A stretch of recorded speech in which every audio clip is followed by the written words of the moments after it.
يا حبيبي Jangan lupa tonton, subscribe, like, and share. حبيبي سلام حبيبي سلام عليك. Itu lebih ringan daripada keadaan orang yang dicuri daripadanya 10 dinar. Nah, kita kehilangan 1000, lebih ringan daripada orang yang kehilangan 10.000. Nah, lebih ringan, kita cuma hilang 1000. Ini 10.000, ini lebih sulit, lebih susah. Nah, lebih susah. Nah, kayak itu juga artinya orang yang mati sedikit ingin mencintai dunia ini, maka dia akan lebih ringan daripada orang yang mati banyak mencintai macam-macam daripada dunia. Maka begitu pula keadaan orang yang mempunyai 1 dirham itu lebih ringan daripada keadaan orang yang mempunyai 2 dirham. Dan itulah yang dikehendaki. Itulah yang dikehendaki dengan sabda Rasulullah sallallahu alaihi wasallam, sahibud dirham akhaffu hisaban min sahibid dirhamain. Artinya orang yang memiliki 1 dirham adalah lebih berat, lebih ringan hisabnya daripada orang yang memiliki 2 dirham. Dan tidak ada sesuatu dari dunia yang tertinggal daripadamu ketika mati, melainkan itu adalah penyesalan atasmu sesudah mati. Makin banyak yang ditinggalkan daripada dunia, makin banyak penyesalannya sesudah mati itu. Maka kalau kamu menghendaki, maka perbanyaklah. Bila hendak banyak menyesal, banyakilah mencintai daripada dunia. Dan kalau kamu ingin, maka persedikitlah. Kalau hendak kada banyak kesusahan-kesusahan sesudah mati, maka sedikitilah mencintai daripada dunia ini.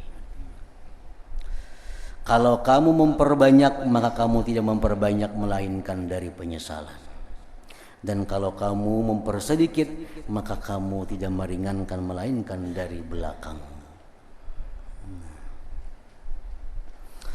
Dan hanya saja banyak ular dan kalajengking dalam kubur orang-orang kaya yang menyukai kehidupan dunia atas akhirat dan merasa senang dengannya dan merasa tentram kepadanya. Maka inilah makam-makam iman dengan ular kubur dan kalajengking dengan macam-macam azab lainnya. Nah, jadi itulah penjelasan daripada hadis Nabi bahwa seseorang yang tidak beriman kepada Allah, begitu dia mati maka diutus kepadanya 99 ular yang masing-masing ular itu mempunyai 9 kepala. Nah, itu artinya isyarat bahwa makin banyak orang ini mencintai sesuatu daripada dunia, maka makin banyak yang akan menyengatnya di dalam kubur. Itu bisa dipahami bahwa memang ular itu yang menyengatnya, atau bisa diartikan bahwa itu adalah sakitnya meninggalkan sesuatu yang banyak dicintainya dan disayanginya itu.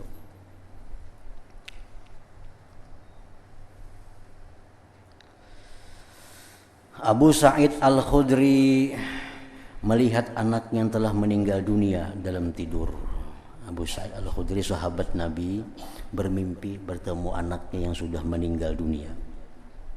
Lalu ia berkata kepadanya, "Wahai anakku, nasihatilah aku."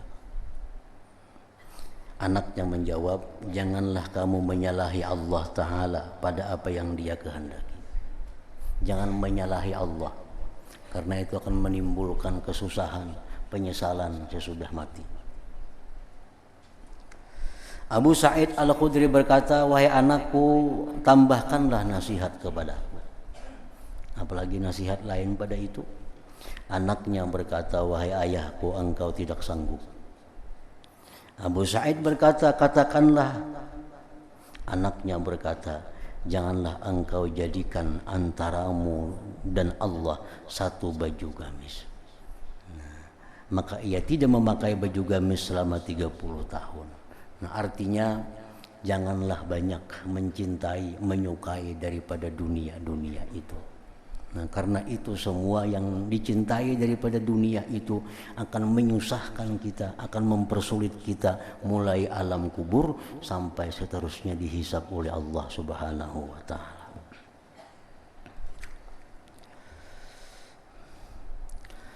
Kalau kamu bertanya, manakah yang benar dari 3 makam ini?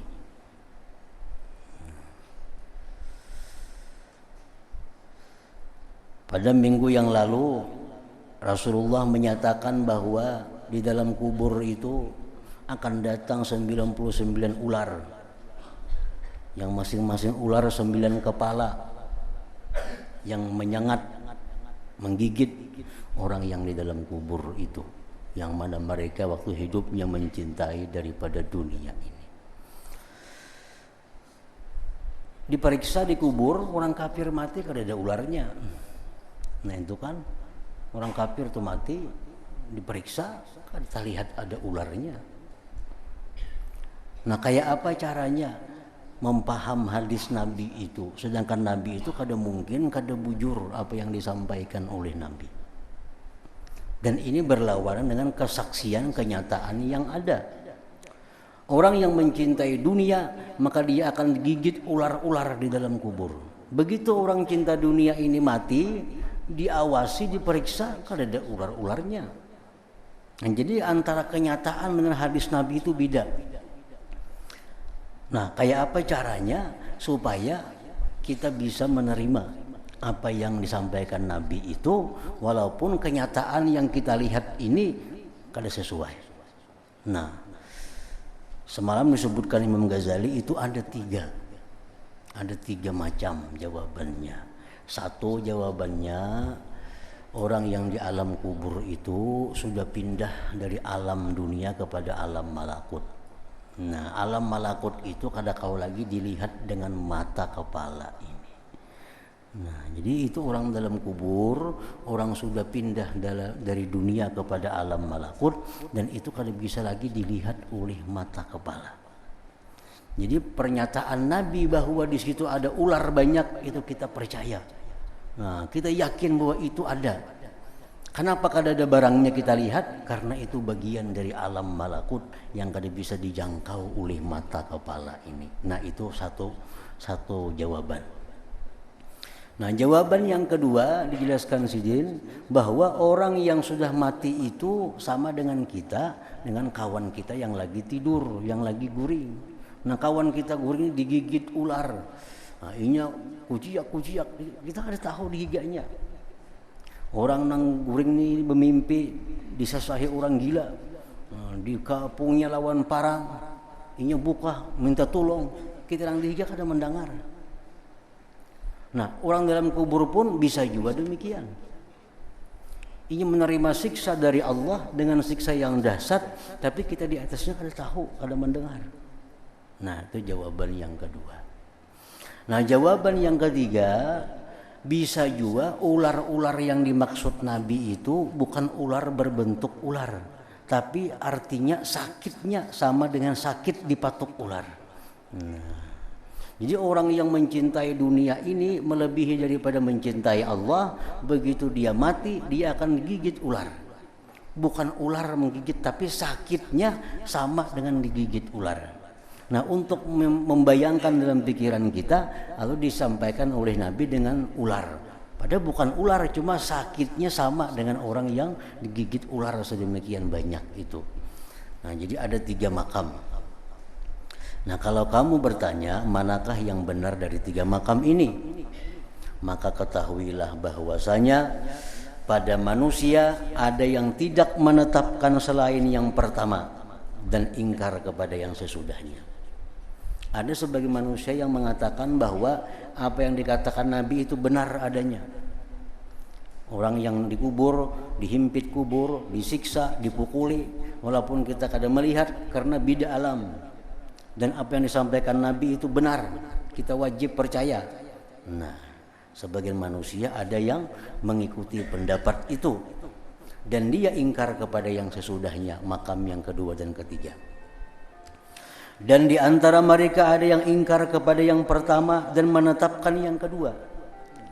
Inya memaham pun Nabi itu kayak orang guring.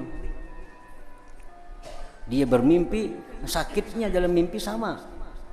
Cuma kalau diketahui oleh orang yang di sampingnya. Nah, ada yang umpat di situ. Dan di antara mereka ada yang tidak menetapkan selain yang ketiga. Artinya dalam kubur memang kada ada ularnya, cuma si mayat ini menderita sama sakit dengan orang yang digigit oleh sedemikian banyak ular. Nah, ularnya kada ada, cuma sakitnya sama. Itu perumpamaan aja, contoh aja. Nah, jadi ada 3 pendapat nih. Ada satu golongan manusia ikut kepada pendapat yang pertama, pendapat kedua, pendapat yang ketiga. Dan hanya saja yang benar yang terbuka bagi kami, ujar Imam Ghazali, dengan jalan penglihatan hati adalah bahwasanya sekalian yang demikian itu pada tempat mungkin. Itu mungkin, semuaan mungkin. Mungkin makam yang pertama, yang kedua, yang ketiga itu mungkin. Artinya bisa terjadi. Orang yang di dalam kubur itu, nah bisa dia dikirim Allah ular. Nah, cuma ularnya ini ular bukan ular alam dunia, ular alam sana yang kada bisa dilihat oleh mata. Nah, bisa itu. Bisa juga orang yang digigit ular itu orang yang diumpamakan seperti orang bermimpi. Nah, bisa juga sakitnya sama dengan sakit digigit ular walaupun ularnya kada ada. Semua itu mungkin. Dan bahwasanya barang siapa ingkar kepada sebagian demikian, maka itu adalah karena sempitnya kandungannya dan kebuduhannya tentang luasnya kudrat Allah Subhanahu wa taala dan keajaiban-keajaiban pengaturannya. Lalu ia ingkar daripada perbuatan-perbuatan Allah, apa yang ia tidak berjinakan hatinya dengannya dan tidak menyukainya. Nah, orang yang ingkar terhadap azab kubur itu orang-orang yang bodoh, orang-orang yang tidak luas penglihatannya, orang-orang yang tidak mengetahui tentang kudrat Allah dan segala keajaiban-keajaiban tentang Allah Subhanahu wa taala. Demikian itu adalah suatu kebodohan dan kekurangan. Memang ada juga manusia yang mengatakan azab kubur itu kada ada. Kayaknya di padang mahsyar di akhirat kayaknya surga atau neraka. Nah, ini orang yang kada percaya dengan makam yang pertama tadi, kada percaya dengan makam yang kedua, yang ketiga, dia mengatakan dalam kubur kada ada azab. Kayaknya di sana aja, di alam sana, di padang mahsyar, di akhirat, neraka atau surga. Nah, ini orang yang lemah mata hatinya, yang kada melihat dengan sebenarnya kandungan apa yang disampaikan oleh Nabi. Bahkan ketiga jalan ini dalam penyiksaan adalah mungkin. Padahal mungkin apa yang disampaikan Nabi itu bisa terjadi. Dan membenarkannya adalah wajib. Nah, kita wajib membenarkan bahwa apa yang dikatakan oleh Nabi, orang yang dalam kubur itu bisa disiksa, bisa diberikan nikmatan. Itu wajib kita membenarkannya. Kita jangan umpat pendapat yang mengatakan bahwa dalam kubur itu kada ada azab, kada ada nikmat. Kayaknya di akhir aja surga atau neraka. Nah, jangan mengikuti pendapat itu. Nah, pendapat yang kita ikuti bahwa apa yang dikatakan Nabi bahwa di kubur itu ada azab, ada nikmat, nah itu wajib kita benarkan. Dan banyak hamba yang disiksa dengan satu macam dari macam-macam ini. Nah, siksa dalam kubur macam-macam tergantung kesalahannya, tergantung banyak yang dia cintai daripada dunia melebihi cintanya kepada Allah Subhanahu wa taala. Dan banyak hamba yang disiksa dengan satu macam dari macam-macam ini, dan banyak hamba yang terkumpul atasnya 3 macam ini.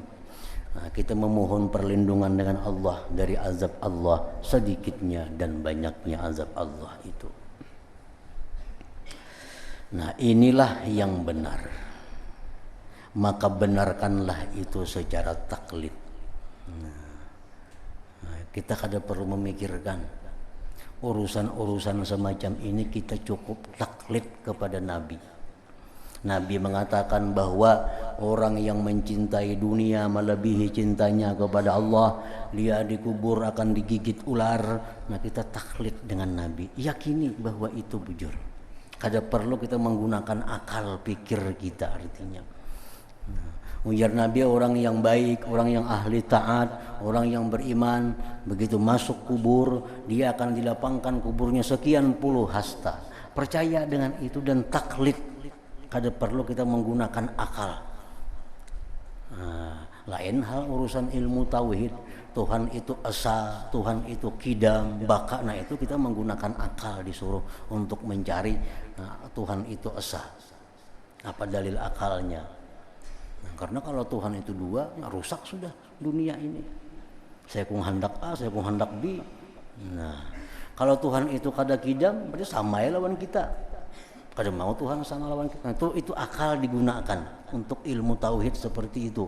Nah, kalau untuk hal sedemikian tentang akhirat, tentang azab kubur, itu kita 100% taklid, mengikut percaya apa yang jar Nabi, kada usah memikirkan akal kita.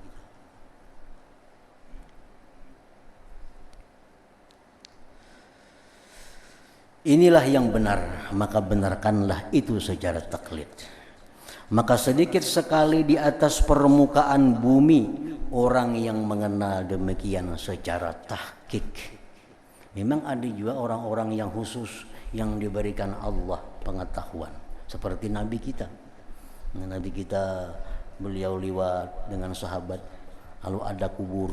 Nah, jar Nabi, wahai sahabatku, ini kuburnya orangnya sedang disiksa di dalamnya. Nabi tahu itu, sahabat dulu kada tahu. Kenapa aja Nabi disiksa dalam kubur ini? Yang satu ya Nabi pembarang bakami, sehingga najisnya masalah kemari, sembahyangnya jadi kadesah. Yang kedua ini suka anjur atar, maulah orang bermusuhan. Nah ini dia Nabi. Nah ini Nabi bisa melihat secara tahqiq nyata. Dan itu kada banyak orang-orang yang diberi seperti itu. Umumnya di permukaan bumi ini kita hanya taklid, hanya mengikut, percaya apa yang jar Nabi, walaupun itu kita kada melihat, kada mendengar, dan kada masuk dalam akal kita. Kada masuk dalam akal kita, tapi kita taklid, percaya bahwa apa yang disampaikan Nabi tentang azab kubur, nikmat kubur itu benar adanya. Dan yang saya wasiatkan kepadamu dengannya, ujar Imam Ghazali, adalah bahwa kamu tidak memperbanyak perhatianmu pada penguraian yang demikian itu, dan janganlah menyibukkan dirimu dengan mengenalnya. Bahkan bersibuklah dengan memikirkan mengenai menolak azab bagaimanapun adanya. Jadi Imam Ghazali jangan menggunakan akal untuk mencari kebujuran, kebenaran hadis Nabi itu. Jangan gunakan akal ke situ, tapi gunakanlah akal bagaimana caranya untuk menolak azab itu. Itu lebih penting daripada mengakalani itu. Ya Nabi orang yang dikubur, kalau orang ini orang jahat, kuburnya akan berubah jadi api. Itu kada usah dipikirkan, kada usah dicek benarkah kuburnya ada apinya, kada usah itu. Nang dipikirkan kayak apa cara supaya kita jangan macam itu. Nah itu lebih baik. Dan janganlah menyibukkan dirimu dengan mengenalnya, bahkan bersibuklah dengan memikirkan mengenai menolak azab bagaimanapun adanya azab itu. Kalau kamu membiarkan amal dan ibadah dan menyibukkan diri menyelidiki tentang yang demikian itu, maka kamu adalah seperti orang yang ditangkap oleh penguasa dan ditahannya untuk dipotong tangannya dan dihilangkan batang hidungnya. Lalu ia sepanjang malam berpikir bahwa apakah ia dipotong dengan pisau atau dengan pedang atau dengan pisau pencukur, dan ia membiarkan jalan tipu daya menolak pokok siksaan itu darinya. Ini adalah puncak kebodohan. Ini orang nih ditangkap oleh raja. Ikam isok, ujar raja, isok ikam, kutatak tangan, kutatak hidung. Sama laman ini memikirkan lawan napakar aja masuk menatak aku nih kena lawan lading kah, lawan parang kah.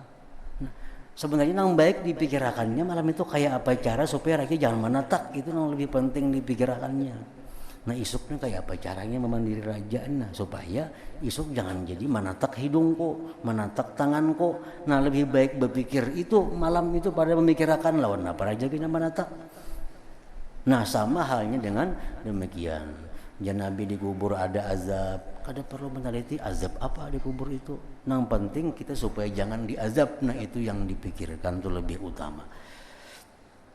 Telah diketahui secara pasti bahwa seorang hamba itu tidak terlepas setelah meninggal dunia dari siksaan yang besar atau kenikmatan yang kekal.